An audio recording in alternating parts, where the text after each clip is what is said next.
Okay, San Francisco. So, a lot of people look at San Francisco as the mecca of tattooing. It certainly goes through its waves, and probably, I mean, I look back in time, it seems like the second incarnation of Tattoo City might have been the beginning of the Super Shop, or maybe even the first one, looking back on it. Ed seems to have played a big role in that, and now it seems like this shop is coming into a similar type of situation. Any thoughts on tattoo shops with strong teams? Any influences from the past that... I think Ed's shop. I think Ed's shop was the first one. I think he was from my perspective, from what I know.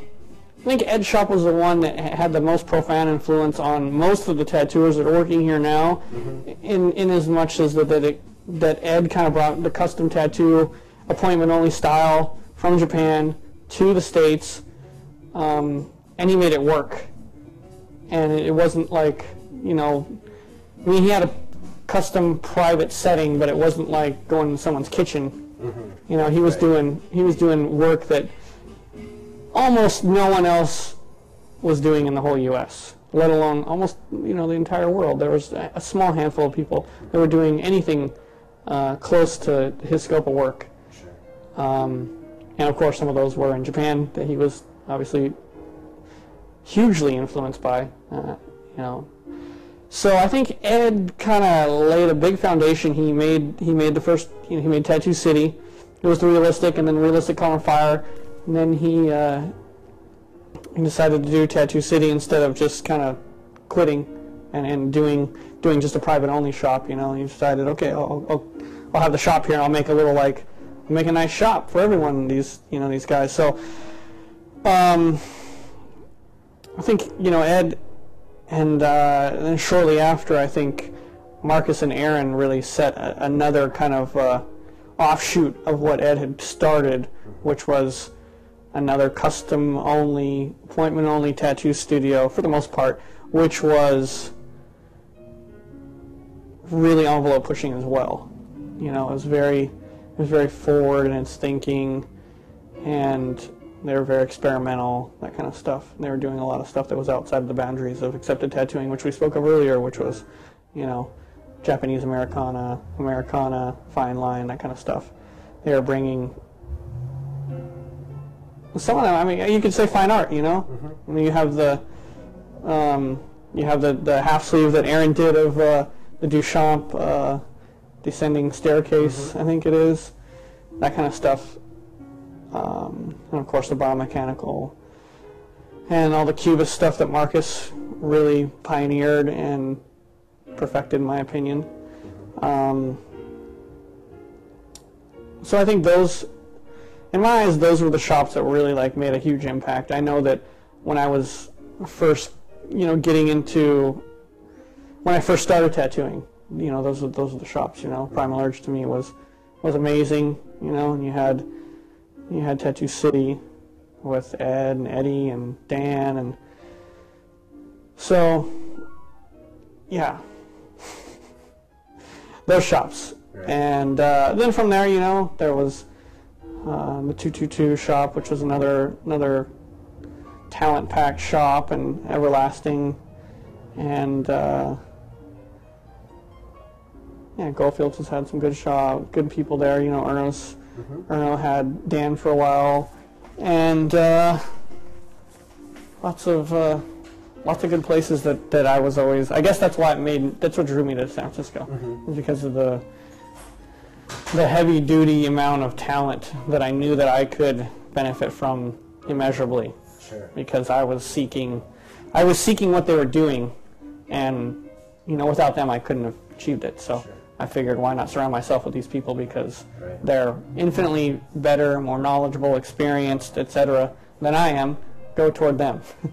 So that's why I came. There was publishing books. Publishing books. You did your first book, To Your Autopsy. Yeah. Yes. And yes. That was an unusual book as far as tattooing goes. perhaps the Sailor Jerry book offered a little real insight into life as a tattooer. But I thought Definitely. the book you did really delved deep into it and wasn't really, I mean, it was about tattooing, but in a lot of ways it was about the struggle of trying to be a tattooer and get what you want out there to the world. And I think it really showed people that it's not just a glamorous rock star kind of existence, and there is a lot of pain you have to go through to make these things happen. Any of your thoughts on that book? I was really happy that I was able to pull it off and make the book. I don't know, it's a book that makes me happy. Certainly, it's, you know, as I get older, it gets more dated. Maybe, you know, it's like it's in the past. Sure. To a degree. There's certainly things in there that are somewhat, I don't know if I would call them embarrassing, but they're a little like, wow, you know, you've grown past that, you've learned, and this kind of thing. But overall, yeah, I don't know. I don't want to sound too proud of myself because I just did it. You know, it's not a matter of that I said it was going to be anything or made any pretenses about what the book was. I just made it and hoped for the best, and I think I was lucky enough to receive that. So people seem to receive it well, and it sold out, and it was just basically, you know, done out of my garage, or rather out of my apartment, sold just through, you know, personally through me and a couple, like 2 or 3 distributors. That's it. So it was cool. It was a very do-it-yourself kind of book, and yeah, it's just a little section of my life that I tried to lay out as clear and open and transparent as possible. And yeah, I had a great time doing all those things, and I was happy with the outcome of the book. And I think that obviously that made me it gave me plenty of confidence going into making the books with Taki, which is the Horiyoshi 3 book. So that book is published a couple of years ago, and that's done well. And yeah. What's the future bring for publishing? Publishing. We have a new book that's in the printer right now. It's titled "Underway is the Only Way." From a Mike Malone painting. We have a Mike Malone watercolor for the cover, and that's in the banner. So we thought it was very apropos, and in many ways, you know, in many ways we thought it was fitting for tattooing. We thought it was fitting to give him a small due that we could by incorporating it with the book and paying homage to him because he was so influential in tattooing, you know, immensely.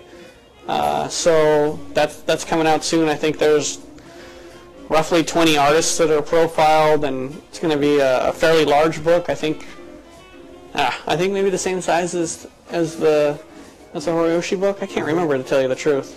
I want to say it's like 12 by 15 or something, fairly large format, full color, lots of good photos, lots of really good interviews with people that we really admire and really respect, and stuff that I think, as you mentioned, the Sailor Jerry book, I think for a lot of these as well, I mean, the photos, you know, they're great, and that's what, you know, that's a big part of the tattooing, but I think their interviews and in turn their stories are some of the best things in the whole book. For me, you know, they're the most interesting, most rich, and the most kind of telling about the business and human nature and people and experiences and this kind of thing. I think it's really, really cool stuff. Really cool stuff. Cool. Yeah, we were really psyched to be a part of it, just because being there and interviewing these guys who we admire and look up to, and I mean, not half of them, but you know, a lot of them were part of the impetus behind us even wanting to tattoo.